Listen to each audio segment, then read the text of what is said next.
धन्यवाद करते हैं कि जैसे जब परमेश्वर ने सृष्टि को रचा तो हमारे नजरों में क्या है कि जो पुरुष है वो पुरुष है श्रेष्ठ, पुरुष श्रेष्ठ है। पुरुष कैसे श्रेष्ठ है?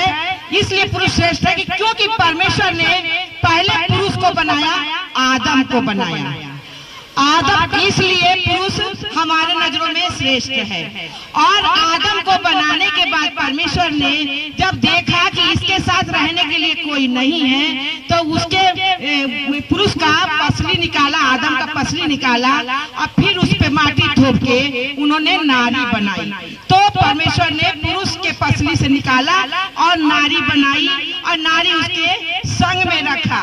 तो इसलिए पुरुष सर्वश्रेष्ठ है। पिता को बहुत धन्यवाद करते हैं कि पिता हमारा महान है और पिता के लिए कोई काम कठिन नहीं है। और इस परमेश्वर के राज्य में कोई भी छोटा बड़ा नहीं है, क्योंकि सब जो है परमेश्वर के बेटा बेटी हैं, क्योंकि पांचों अंगुलियां परमेश्वर ने बनाई है। तो हम इन पांचों अंगुलियों के बारे में आप लोग को थोड़ा सा हम बताएंगे कि ये पांचों अंगुलियां सब कीमती हैं। क्या हुआ एक दिन कि ये पांचों अंगुलियां आपस में लड़ गई और लड़ गई इस बात से, कहने लगी कि मैं बड़ी हूँ, ये कहे कि मैं बड़ी हूँ, ये कहे कि मैं बड़ी हूँ, ये कहे कि मैं बड़ी हूँ, ये कहे कि मैं बड़ी हूँ, और ये आपस में लड़ने लगी। अब ये लड़ने लगे तो ये हुआ कि ऐसा है कि चलो जिस खुदा ने ये अंगुली बनाई है उसी खुदा के पास चलते हैं, वही हम लोग का निष्कर्ष निकालेगा अंगुलियों का। तो जब ये अंगुलियां पिता के पास गई तो पिता से कहने लगे, पिता ने कहा क्यों आई हो तुम लोग यहाँ पर? बोली कि ना कि हम लोग की आपस में लड़ाई हो गई है और ये आपस में ये कह रहे कि हम बड़े हम बड़े। तो परमेश्वर ने कहा अंगूठे से तू बताओ किस बात से तू बड़ी है? तो उसने कहा कि हम इस बात से बड़े हैं कि हमारा अंगूठा जो है हर जगह लगता है और मेरे नाम से कंपनी चलती है। तो इस बात से उसने कहा कि इस बात से मैं बड़ी हूँ। परमेश्वर ने कहा अच्छा तू बताओ, तर्जनी से कहा तू बताओ कि तू किस बात से बड़ी है? तो उन्होंने कहा, इसने कहा कि हम इस बात से बड़े हैं कि हमारे इशारे पर दुनिया चलती है। जब कोई हमसे पता पूछता है तो हम कहते हैं इधर से इधर, उधर से उधर चले जाना, बनारस उधर है और नारायणबाग उधर है, गोलाघाट उधर है और घंटा घर इधर है। तो कहती है कि मेरे इशारे पर चलती है। और इसमें विष्णु भगवान का चक्र चलता है और इसमें कृष्ण भगवान का भी चक्र चलता है। कहने लगी, फिर ये बीच वाले से पूछा तू बता किस बात से बड़ी है? तो कहने लगी ये तो प्रूफ है कि आपने बनाया मुझे बड़ा, तो मैं इस बात से बड़ी हूँ। तो मध्यमा ने कहा कि मैं इस बात से बड़ी हूँ कि आपने हमको पहले से ही बड़ा बनाया है। तो पिता को बहुत धन्यवाद करती शुभ नाम में। तो फिर पिता ने कहा अनामिका से कि तू बता तू किस बात से बड़ी है? तो कहने लगी कि हम इस बात से बड़े हैं कि आपने इसके नस को दिल से कनेक्शन किया है और जो है इसमें रिंग, एंगेजमेंट के रिंग इसमें पहनाई जाती है, इसलिए मैं बड़ी हूँ। तो परमेश्वर के धन्यवाद करते यीशु के नाम में। तब कनिष्ठा से पूछा परमेश्वर ने तू बता तू किस बात से बड़ी है? तो कहती है कि जब मैं इस बात से बड़ी हूँ कि जब लोगों पे मुसीबत आती है तो हम ही को आगे कहते हैं नमस्कार माफ करिए मुझे।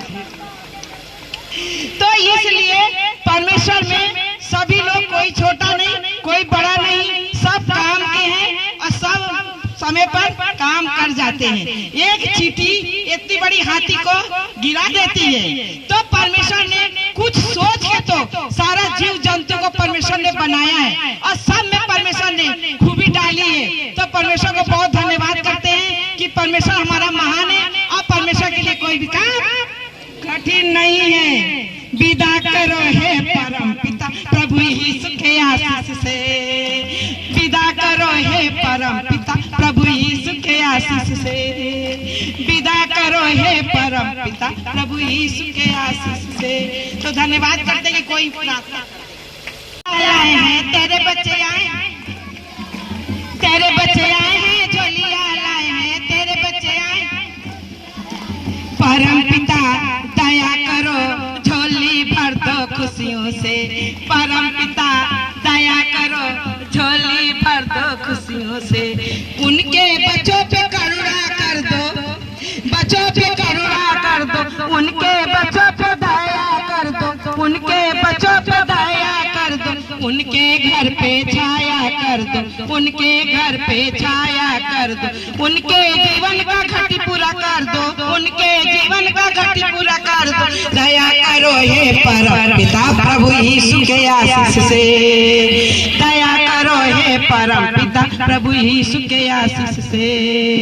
हम सब आए हैं झोलिया लाए हैं,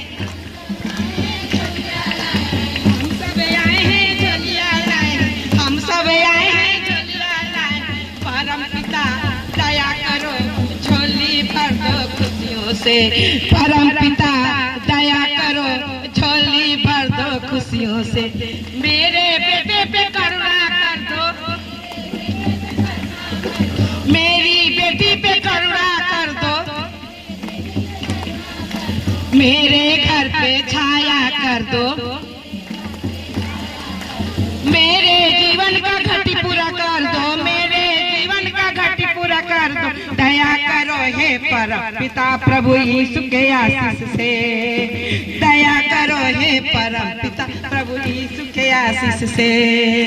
विदा करो हे परम पिता प्रभु यीशु के आशीष से, विदा करो हे परम पिता प्रभु यीशु के आशीष से। तो आज परमेश्वर का वचन सुनने से या भजन सुनने से कौन कौन किसके किसके जीवन का दुख दूर हो गया और किसके किसके जीवन की घाटी पूरी हो गई, किसके किसके जीवन का रोग दूर हो गया। तो पिता को बहुत बहुत धन्यवाद करते गुरु यीशु के नाम में कि पिता हमारा महान है, पिता के लिए कोई भी काम कठिन नहीं है। तो हम एक थोड़ा सा वचन और बोलना चाहते थे, थोड़ा सा पिता